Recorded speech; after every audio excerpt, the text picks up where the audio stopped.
हमारा सवाल आपके सामने ये है कि इस्तीफे पर इसरार करने के बावजूद तहरीक इंसाफ अरकान के पार्लियामेंट लॉजेस खाली ना करने की वजह क्या ऑप्शन है आपके पास? मज़हर साहब, ये तो बड़ा कॉल और फेल में तजाद नजर आता है हमें कि एक तरफ आप बचत का सरकारी खजाने पर बोझ ना पड़ने का दर्ज देती है PTI और दूसरी जानिब ये।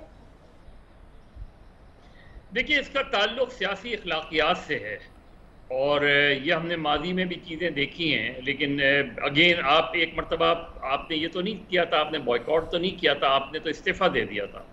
और इमरान खान साहब ने बिल्कुल फर्म तरीके से और आज तक वो स्टैंड करते हैं कि वो वापस नहीं जाएंगे, और इमरान खान पलट के एक मरतबा भी उसके बाद नहीं गए पार्लियामेंट में। तो उनके जो MNAs हैं जिन्होंने उनके इस डायरेक्टिव को फॉलो किया और सब ने इस्तीफ़ा दिया, और अब जाहिर है उन्होंने जाके अपनी तस्दीक या वो तो नहीं करनी थी, उन्होंने दे दिया था, तो फिर फेडरल लॉजेस में मौजूद रहना ये तजाद है, ये कॉन्ट्रडिक्शन है, ये पॉलिटिकल कॉन्ट्रडिक्शन है, ये मोरालिटी का क्वेश्चन है कि अगर आपने उस नशिस्त से ही इस्तीफा दे दिया है तो आप फेडरल लॉजेस में कैसे रह सकते हैं, अपने कमरों में कैसे रह सकते हैं, किस उससे रह सकते हैं।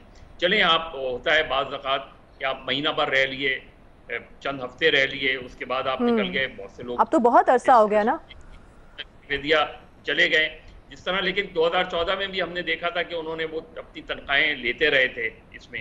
तो मेरा ख्याल है ये PTI को देखने की बात है। इमरान खान या उनके इल्म में जब ये बात आई है तो उनको चाहिए कि फौरी तौर पे ये डायरेक्टिव दें सारे अपने MNAs को कि वो फौरी तौर पे फेडरल लॉजेस छोड़ दें, क्योंकि जब आप एक तरफ एक इम्पोर्टेड हुकूमत और ये असेंबली, इम्पोर्टेड असेंबली, ये सारी बातें करते हैं, उसके बाद अगर उनके MNAs जो है वो उन कमरों में रह रहे हैं, तो फिर ये जो है ये मेरा ख्याल है पॉलिटिकल कॉन्ट्रडिक्शन है, सियासी तदाद है, और ये सियासी अखलाकियात का इससे ताल्लुक होता है।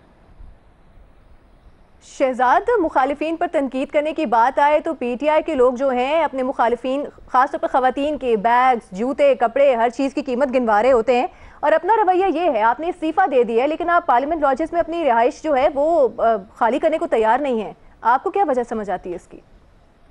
सारा कोई इखलाकी जवाज नहीं रहता आपके पास कि आप कौमी असेंबली से इस्तीफा दें और फिर आप तनख्वाहें भी वसूल करें, या इस उम्मीद में हो कि फिलहाल नहीं वसूल कर रहे लेकिन जिस दिन असेंबली में वापस आ जाएंगे यू टर्न लेके तो उस दिन वसूल कर लेंगे, और फिर जो आपकी सरकारी रिहाइश गाह है वो भी आप उस पर काबिज रहें।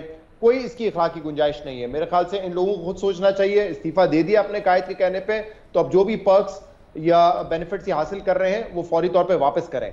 तो इखलाकी तौर पर तो इसकी कोई गुंजाइश नहीं है। अच्छा, कानूनी तौर पे मैं थोड़ा सा कंफ्यूज हूं कि इस वक्त क्या मामला है, क्योंकि शंदाना गुलजार साहबा का आपने नाम लिया, ये उन 11 MNAs में है जिनके स्पीकर ने एक्सेप्ट किए थे इस्तीफे और उसके बाद इलेक्शन कमीशन ने उनको डिनोटिफाई कर दिया था बतौर मेंबर कौमी असेंबली, और फिर उस पर बाई इलेक्शन भी कॉल किए थे, लेकिन फिर बाई इलेक्शन पोस्टपोन हो गए और इस्लामाबाद हाईकोर्ट का एक ऑर्डर आया था जिसमें उन्होंने स्पीकर के फैसले को और इलेक्शन कमीशन ऑफ पाकिस्तान की डिनोटिफिकेशन को मुअत्तल कर दिया था, और गालिबन उसकी अगली हेयरिंग 27 सितंबर को रखी थी। तो अब लीगली टेक्निकली मुझे नहीं पता कि इनके इस्तीफे एक्सेप्ट हुए भी हैं नहीं हैं, क्या ये अभी भी कौमी असेंबली के मेंबर हैं? जो इस्लामाबाद हाई कोर्ट का ऑर्डर है वो तो बड़ा क्लियर था कि मुअत्तल कर दिए। ये तो टेक्निकल मामला है, लेकिन अखलाकी तौर पे तो ये दुरुस्त नहीं है आपके ख्याल में, ऐसा ही है शहजाद? जी जी, इसीलिए सारा मैंने पहले इखलाकी तौर पे कहा कि अगर आपने खुद अपने तौर पे इस्तीफा दे दिया है तो इखलाकी जवाब तो कोई पैदा ही नहीं होता कि आप सरकारी बेनिफिट्स हासिल करें। आपको पहले दिन ही असूली पोजीशन लेके छोड़ देना चाहिए। अब वो गवर्नमेंट की मर्जी, वो स्पीकर की मर्जी, वो आपके इस्तीफे एक्सेप्ट कर रहे हैं नहीं कर रहे हैं, तो वो तो आपको छोड़ देना चाहिए, इसमें कोई राय नहीं है। लेकिन अब मैं ये जो आप कह रही है कि मजिस्ट्रेट वहां पे गई खाली करवाने के लिए, तो वहां पे मैं कह रहा हूं लीगली कितना स्ट्रॉन्ग केस है शंदाना साहिबा का, ये मुझे नहीं पता, क्योंकि अब सुप्रीम जो इस्लामाबाद हाई कोर्ट है अब वो इस मामले को टेकअप करेगी 27 सितंबर को, तो उसके बाद ही मेरे ख्याल से फाइनल तय हुआ कि उनके जो रेजिग्नेशन थे वो एक्सेप्ट हुए हैं, क्या वो बतौर कौमी असेंबली डिनोटिफाई हो चुके हैं या नहीं हुए, और अगर हो चुके होंगे तो इसमें से जो रिजर्व सीट पे नहीं होगा उसकी सीट पे तो फिर बाई इलेक्शन भी होना पड़ेगा आगे जाकर। नियाजी साहब, इस्तीफा देना है, लॉजेस खाली नहीं करने, अपने सपोर्टर्स को आपने अखलाकियात, मोरालिटी का दर्स देना है, ये तो अपने सपोर्टर को कंफ्यूज करने वाली बात नहीं है? देखिए सारा, पहली बात तो यह है कि जिनके इस्तीफे कबूल नहीं हुए, टेक्निकली अगर वो पार्लियामेंट लॉजेस की हद तक उसको खाली नहीं करते तो चलो आप वैसे तो जो हाई मॉरल ग्राउंड जिसका प्रचार इमरान खान साहब करते हैं उसकी तो कंपैटिबिलिटी ये है कि ये कपड़े झाड़ के चले जाएं।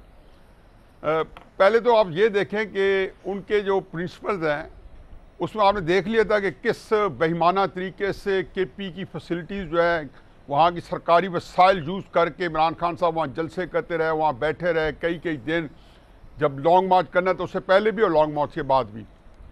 लेकिन उससे बढ़ के हेलीकॉप्टर जो है, क्योंकि पहले अकेले यूज़ किया है तो उसके ऊपर 5-7 करोड़ का उनका केस नैब का बना हुआ है कि वो उनके ऊपर बनते हैं पति ज़्यादा, शायद इससे भी ज़्यादा पैसे।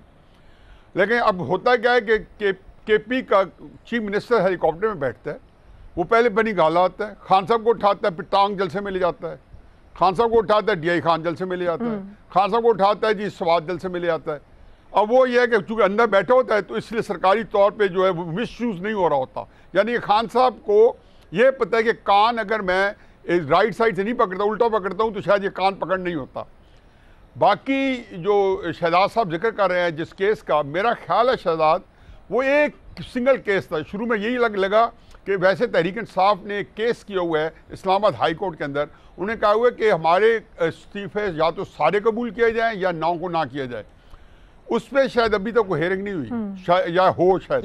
लेकिन ये एक केस था, एक शहजाद मेरा ख्याल है, अब मुझे रेक्टिफाई कर दें, एक केस के अंदर उन्होंने सस्पेंड कर दिया था कुछ दिन। हमने यही सोचा कि 9 को सस्पेंड किया। मेरा ख्याल है कि नहीं। मैं इसको क्लैरिफाई कर दूं सारा, ये न्याजी साहब ठीक कह रहे हैं, वो एक शकूर साहब थे लियारी के एमएलए, वो लेकर गए थे दरख्वास्त, उन्होंने केस किया था और उनका जो रेजिग्नेशन था वो मुअत्तल किया था। लेकिन अगले दिन फिर इस्लामाबाद हाई कोर्ट की तरफ से ये खबर आई थी कि जो बाकी एमएनएज हैं उनका रेजिग्नेशन वो भी मुअत्तल कर दिया है।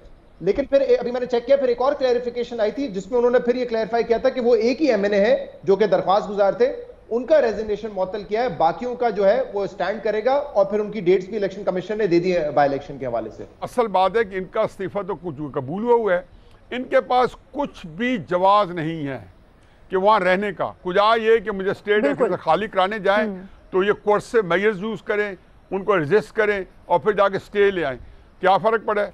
लेकिन जो सबसे बड़ी एम्बेरसमेंट है वो ये है, और उसका फ़र्क इसलिए नहीं पड़ता कि इमरान खान साहब ने दुनिया के लिए एक म्यार रखा हुआ है, अपने लिए एक अपना हिसाब किताब नहीं देना चाहते। चाहे 2014 में मुकदमा चला हुआ, उन्होंने कभी ये नहीं कहा कि मेरे जो फेयर ट्रायल नहीं मिल रहा। वो कहते नहीं, मेरा ट्रायल हो ही नहीं सकता।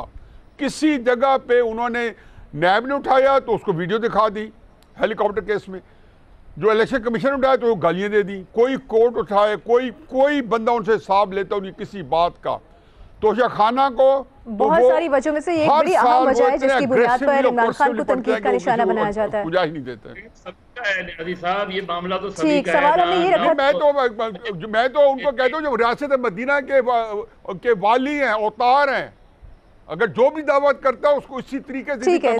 अच्छा सुहेल बड़ाई साहब, एक तरफ तो पीटीआई हमें दर्स देती आई है ऑस्टेरिटी के, बचत के, सरकारी खजाने पर बोझ नहीं बनना, तो अब ये इस्तीफों पर बड़ा इसरार करने के बावजूद आप अपने जो है वहां पर स्वीट्स खाली करने पर राजी नहीं हैं। इसकी आपको क्या वजह समझ आती है? ये तो खुला तजाद है। जी खुला तजाद है, और पीटीआई ने पहले भी तनख्वाहें वसूल कर ली थी पिछली दफा भी, और पीटीआई ये ख्याल नहीं करती कि कितने बड़े बड़े ब्लंडर, वो कितने कितने तजादात जो हैं उसको हल कर देती है। अभी उनकी पकड़ का मौका नहीं आया, जब उनकी पकड़ का मौका आएगा तो फिर ये जो दो अमली है और ये जो तजाद है उनके अमल में और फेल में, ये फिर पकड़ा जाएगा। अभी वक्त नहीं आया, लेकिन एक वक्त आता है पॉपुलिज्म के बाद रियलिज्म का। जब रियलिज्म आएगी तो फिर इनका ये तजादात पकड़े जाएंगे।